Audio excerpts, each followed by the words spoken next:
Okay, so we're going to start doing heat right now. Ready? If you want to take a look at everyone, look at all the people who are here, ready to learn about heat. Okay, up here. Ready? The first formula you have to learn is delta H equals mass times Cp times delta T. Delta H is the change in heat. This can be measured in calories or it can be measured in joules. If delta H is positive, heat is absorbed. If heat is absorbed, it's endothermic. If delta H is negative, heat is lost or released. That's referred to as exothermic. So, ready? Delta H is equal to mass times Cp. Cp is something called the specific heat. Every element, every compound has its own specific heat. This is something that I would give to you, okay? This tells you how readily a substance will gain or lose heat and change temperature. Now, water. Water is something you should memorize. The heat capacity or specific heat of water is 1 calorie per gram degree Celsius or 4.184 joules per gram degree Celsius. Delta T is given by final minus initial. Okay? So that's the first equation you should know. Temperature here is going to be in Celsius. Now let's look at the next equation you have to know. Delta H is equal to mass times heat of fusion.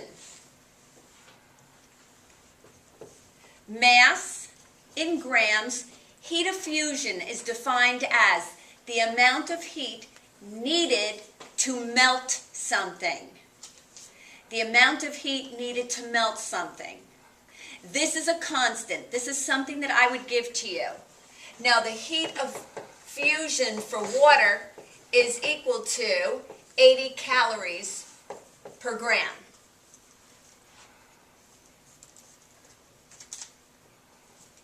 Okay? Now, the next one we have to learn is delta H is mass times heat of vaporization. Heat of vaporization is the amount of heat gained or lost, not gained or lost, just gained, the amount of heat that needs to be absorbed in order to boil something. Now, let me find it for you right now.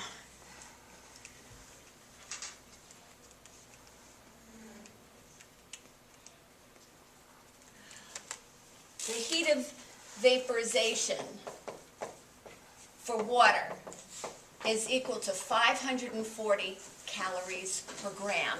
That's how much heat has to be supplied in order to boil the water, to change it from a liquid into a gas. Okay? So far so good? Okay, let's go on. Because now we have to do a heating curve. Okay? So, let's do this right now. Let's take water. We're going to take a piece of ice at negative 10 degrees Celsius. We're then going to supply heat to it. The first thing that the ice cube does is not melt, because ice has to melt at 0 degrees Celsius. So we're going to have to just bring it up to 0 degrees Celsius first. So right here, 0 degrees Celsius. Then at this point, it can begin to melt. And remember, things change phase at constant temperature. the temperature does not change as it's melting. Then if I keep supplying heat to it, it's going to all be melted, and now it can increase in temperature, and the temperature can go up to the boiling point temperature, which is 100 degrees Celsius. Now right here, it's water at 100 degrees. So if more heat is added to it, now it's going to begin to boil. Constant temperature. And then, if you supply heat to it, the gas can increase in temperature. And let's just bring it up to 120 degrees. Okay? So let's now write down some of the stuff we know that's on this chart. First of all, solid. Here's solid going to liquid. That's called melting or fusion. Right here, it's all a liquid.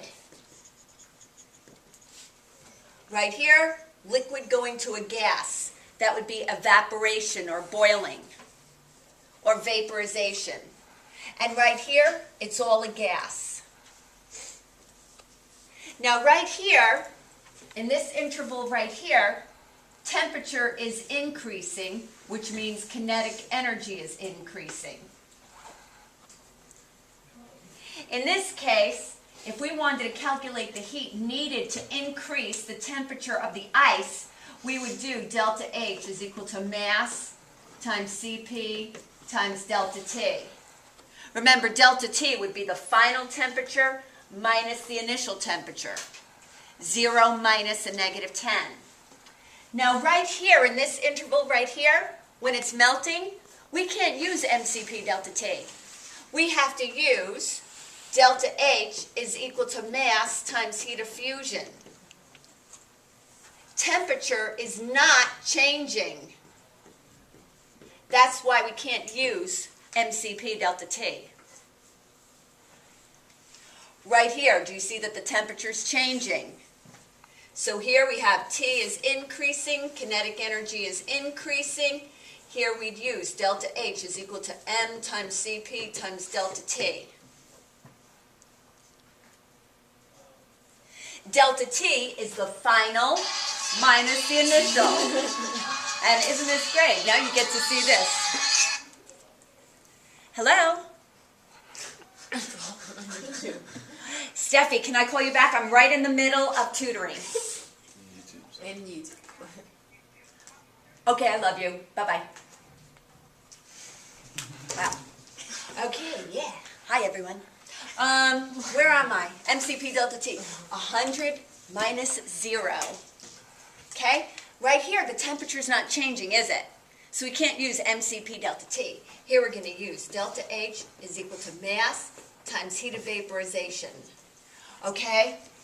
And then we get to this point where we can again use delta H equals MCP delta T. Okay? This unit of heat is called calorimetry. Calorimetry involves these three formulas. Okay? The opposite of melting is freezing. The opposite of boiling would be condensation. Okay, we could also do a cooling curve, which would be the negative, the opposite of all of these.